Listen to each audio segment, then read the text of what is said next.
তো আমরা পু চলে এসেছি আর পুয়ের পেট্রোল পাম্পে দাঁড়িয়ে আছি। তো এই ভিডিওটা আমি দেখালাম রেকংপিওর ওই ফলস থেকে পু অবধি। এই ভিডিওটা এখানেই শেষ করছি। দেখা হচ্ছে নেক্সট ভিডিওতে পু থেকে নাকো যাওয়ার পথে।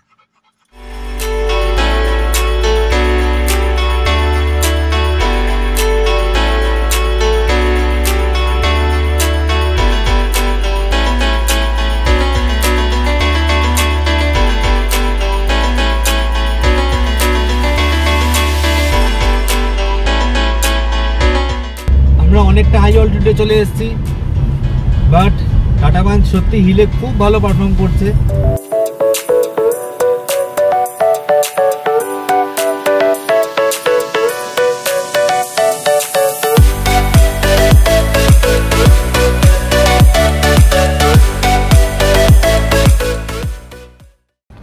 বন্ধুরা, স্পিতি যাওয়ার পথে এই হচ্ছে লাস্ট পেট্রোল পাম্প, যেটা আছে পুতে। পুয়ের পরে আপনারা পেট্রোল পাম্প পাবেন ডাইরেক্ট কাজায়, মাঝখানে কিন্তু আর পেট্রোল পাম্প পাবেন না। আর এই পুয়ের পেট্রোল পাম্পটা কিন্তু একদম নতুন হয়েছে, 4 থেকে 5 মাস হয়েছে। আমার এই ভিডিওটা কিন্তু 2024-এর মে মাসের। তার আগে কিন্তু সব লাস্ট ছিল রেকংপিওর পরে আর কোনো পেট্রোল পাম্প ছিল না, ডাইরেক্ট কাজাতে গিয়ে ভরতে হতো। যাই হোক বন্ধুরা, আমরা চলে এসেছি সিমলা থেকে স্পিতি ট্যুরের 6th এপিসোডে। এই এপিসোডে আমরা দেখাবো পু থেকে স্পিতির পথে নাকো অবধি রাস্তা। তো চলুন আমাদের সাথে সঙ্গে থাকুন। আর আপনারা যদি আগের পার্টগুলো না দেখে থাকেন, সিমলা থেকে কুফরি থেকে রামপুর থেকে ভাবনগর থেকে রেকংপিও থেকে পু, দেন আমরা এই ভিডিওটা করছি। তো আগের সব ভিডিওর লিঙ্ক তো একবারে দেওয়া পসিবল নয়, আমি প্লে লিস্টের লিঙ্কটাই আই বাটনে দিয়ে দিলাম, আপনারা দেখতে পারেন। তো চলুন আমরা যেতে থাকি সামনের দিকে।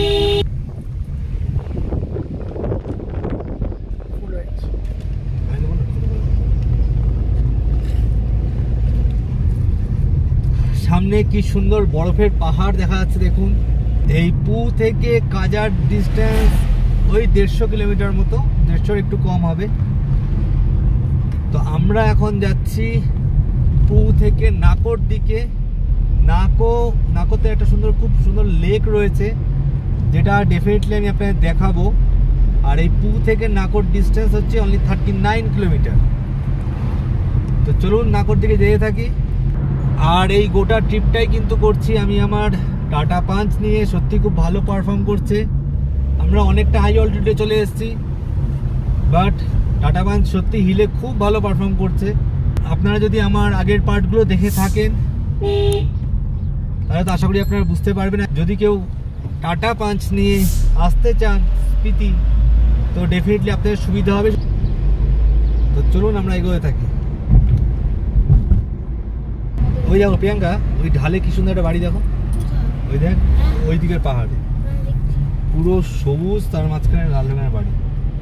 কে থাকে ওখানে কে জানে। যাই হোক, এখান থেকে খাব হচ্ছে 9 কিলোমিটার। তো ফার্স্টে পু ক্রস করে আমাদের ফার্স্ট যে হিল স্টেশনটা পড়বে তার নাম হচ্ছে খাব। এই জায়গাগুলো দেখুন, এই জায়গাগুলো পুরো ল্যান্ডস্লাইড জোন। আমি আগের ভিডিওগুলোতেও বারবার করে দেখিয়েছি ল্যান্ডস্লাইড জোনগুলো। সত্যি কথা বলতে সিমলা থেকে এই স্পিতি যাওয়ার পথে প্রচুর ল্যান্ডস্লাইড জোন রয়েছে। রাস্তা নো ডাউট ভালো, বাট ল্যান্ডস্লাইড জোন কিন্তু প্রচুর। যাই হোক, আমরা এগোচ্ছি কাজার দিকে। আজকে যদিও আমরা কাজা যাব না, আজকে আমরা যাব টাবো অবধি। আজকে নাইট হল্ট আমাদের টাবোতে, কাল আমরা টাবো থেকে যাব কাজা। আমি আগের ভিডিওগুলোতেও যেটা বারবার করে বলেছিলাম যে আমাদের ইচ্ছা ছিল স্পিতির পুরো সার্কিট ট্রিপটা কমপ্লিট করার, একদম খাব আর 8 কিলোমিটার। তো যাই হোক, এই স্পিতির পুরো সার্কিট ট্রিপটা কমপ্লিট করার আমাদের ইচ্ছা ছিল। সিমলা থেকে এই স্পিতি হয়ে আমরা চেয়েছিলাম মানালি হয়ে বেরোনোর। তো যেটা শুনতে পাচ্ছি এখনও মানালির দিকে যে কুঞ্জম পাস রয়েছে, সেই কুঞ্জম পাস এখনও রাস্তা ওপেন হয়নি। তো হয়তো আমরা মানালি হয়ে যেতে পারবো না, আমাদের এই রুটেই ব্যাক করতে হবে। তবুও আশা রাখছি কাল যাই কাজায়, দেন খোঁজখবর নেব। যদি যেতে পারি ওই পথে ডেফিনেটলি আমি যাব এবং আপনাদের সেই ভিউ আপনাদের দেখাবো।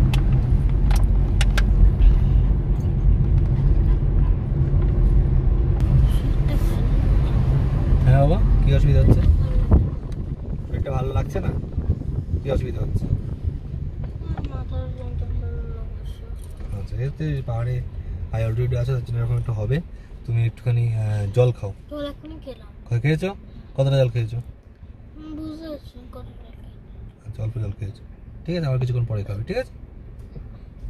তো ওই হচ্ছে আমাদের রাস্তা, ওই দেখতে পাচ্ছি হয়তো ওই মিলিটারি ট্রাকটা আসছে, আমরা ওই দিকেই যাবো, ওই উপরে গাড়ি আসছে। তো চলুন আস্তে আস্তে যেতে থাকি নাকর দিকে।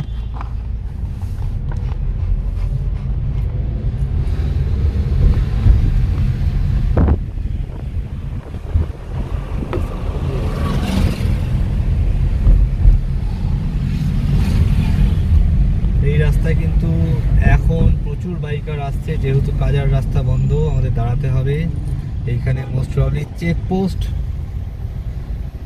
তো দেখা যাক, এখানে মনে এন্ট্রি কোড করে আসি।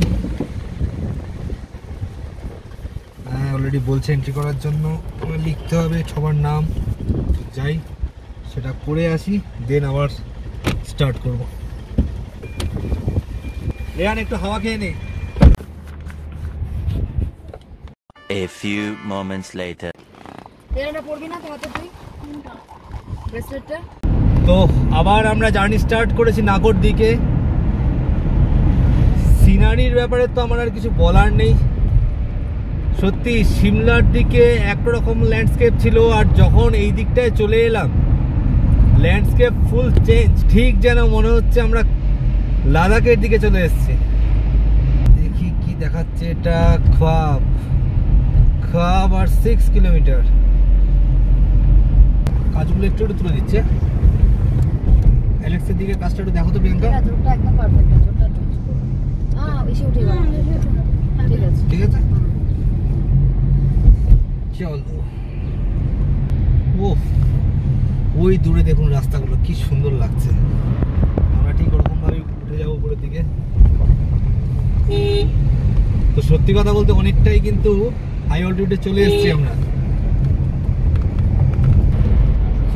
খাব আর 5 কিলোমিটার। দূরের পাহাড়গুলো এত সুন্দর লাগছে, আর কালারগুলো একদম অদ্ভুত।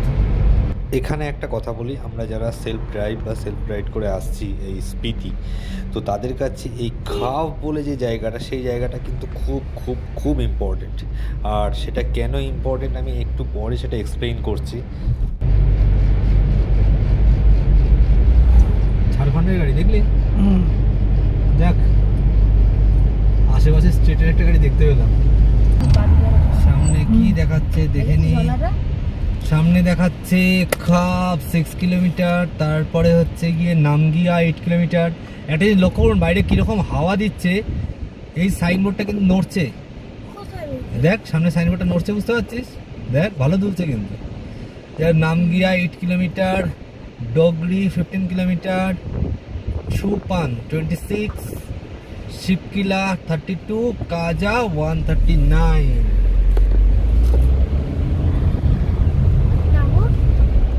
ওই দেখ রে দূরে একটা ওয়াটারফল।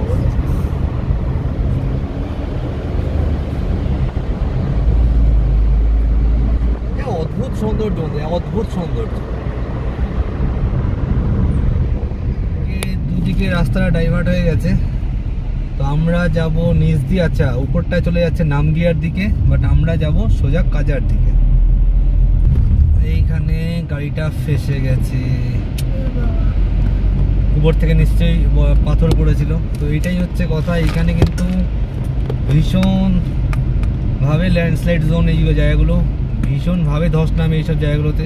এই দেখুন আমার ঠিক রাইট সাইডে দেখুন পাথরগুলো, মনে হচ্ছে যখন তখন নেমে পড়তে পারে, যখন তখন।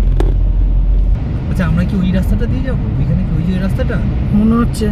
ওয়াও ওয়াও ওয়াও, ওই যা কি হ্যাঙ্গিং ক্লিপ। না রে যাবো না মনে হচ্ছে ওই রাস্তা দিয়ে। যাবো যাবো, ওয়াহ বাবা এটা অনেক চোর নিচু। দেখা দেখা রাস্তাটা, গাড়ি আটকে যাবে না তো? ওই দেখুন মোস্ট প্রবাবলি হয়তো আমরা ওই রাস্তাটা দিয়েই যাবো, ওই যে পুরো হ্যাঙ্গিং ক্লিপের নিচ দিয়ে যাবো কি? ইয়াপ, ওই দিয়েই যাবো। অসাধারণ লাগছে, অসাধারণ। কি ব্রিজ এটা? নাম দেখা যাচ্ছে ব্রিজটার? সঙ্গম খাব। নামতে হবে কেন? ছবি তুলবে? আচ্ছা তোলো। না দাঁড়িয়ে পারলাম না জায়গাটা। প্রিয়াঙ্কা হয়ে যাক ক্লিক একটা। তো সত্যিই দারুণ লাগছে। তো আমরা জাস্ট ওই রাস্তাটা দিয়ে যাবো এখন।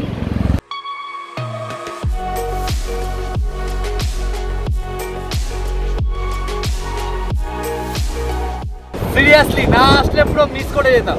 দারুণ লাগছে, দারুণ সত্যি। এখন মনে হচ্ছে এইখানটা একটু দাঁড়িয়ে থাকি, কিন্তু আমাদের হাতে টাইম এত শর্ট, কারণ অনেকটা যেতে হবে। যাবো এখনও দেখাচ্ছে প্রায় 100 কিলোমিটার। তো পাহাড়ি রাস্তায় 100 কিলোমিটার মানে অনেকটাই। এখন বাজে দুপুর 2টো। তো কালকের মতো রিস্ক আমি আজকে নেব না।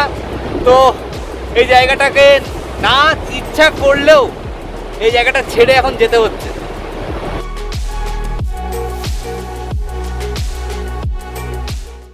ভিডিওর প্রথম দিকেই বলেছিলাম যে এই সিমলা থেকে যখন আপনারা স্পিতি আসছেন তো খাব জায়গাটা কিন্তু খুব ইম্পর্টেন্ট। তো দেখুন সিমলা থেকে এই খাবের ডিস্টেন্স হচ্ছে গিয়ে মোটামুটি 300 কিলোমিটার মতো, ঠিক আছে।